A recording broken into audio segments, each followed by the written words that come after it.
Sega's been known to publish some really crazy things, and I don't think many think it's more crazy than Hell Yeah.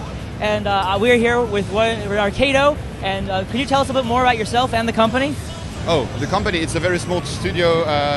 We are currently 9 person, and we're 6 years old now. It's my second studio. The first one was really serious, and this one I had fun. Fun is good. Yes. How does Hell Yeah differ from Arkedo's previous games? We had more money, more time to do it, and it's a project we started after, for the first time in our life, we had to work for somebody else. Usually, we're able to finance ourselves, our own games, but something went wrong a few years ago, and we had to work for somebody else, and that we didn't like that. So you know when you charge a dash, you know it's like it's going up, and then you. Yeah. Okay, we had the same kind of anger and frustration when we were working for a game which was not ours, and we have to follow directives and stuff like that. And we were kept on saying to each other, okay, next game we're gonna crush monsters. There's gonna be blood everywhere, and each monster, okay, and we're gonna cut them arms, and we're gonna like it, you know. And so in the end, that's why we came up with Hell Yeah. That we really wanted to make a game, for us, completely silly. What's the story behind Hell Yeah? And what made you decide? Oh, I guess you already did answer that. Why you made it so violent? You just needed to. But what's the story behind it? What do you mean? What's the story of the game? What's supposed to be the story?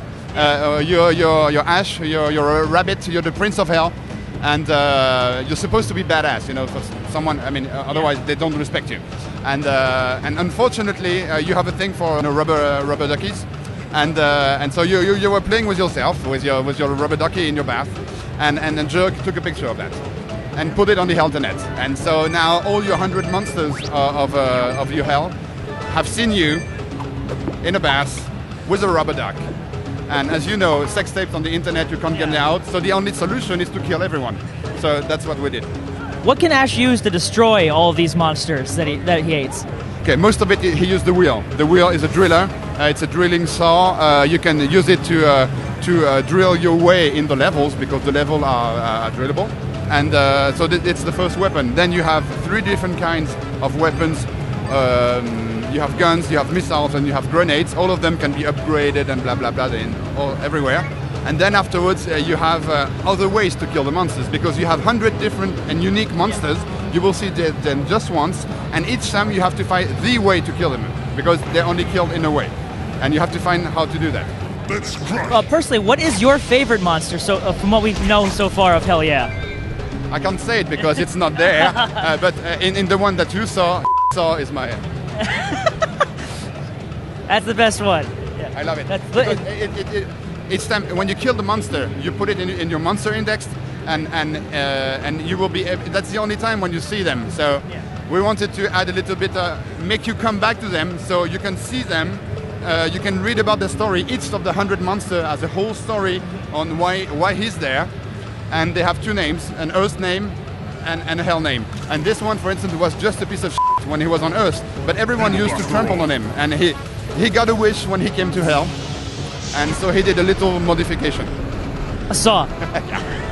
And no one tramps on him now anymore. It's over. Except for Ash, maybe.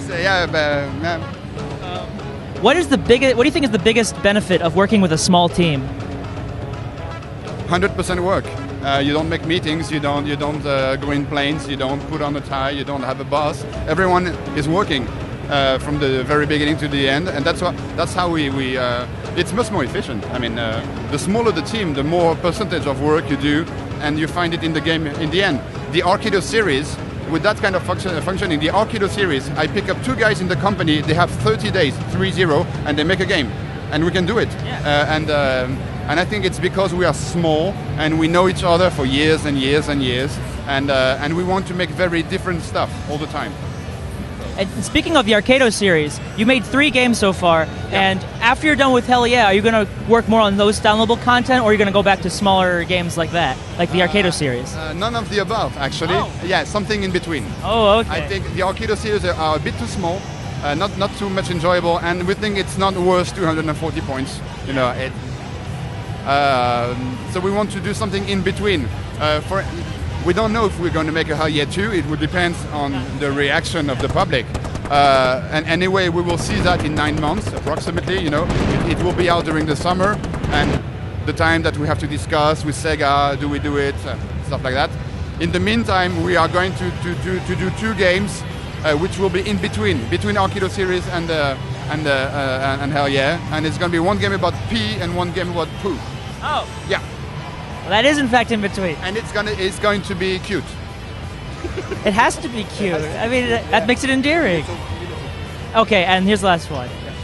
If you were caught in the bathtub with a rubber ducky and someone took a picture of it, what would you do? I would kill everyone. I mean, it's my story. Oh, well, there you go. It happened to me. All right, and you can try out Hell Yeah here, or when it comes out later this summer.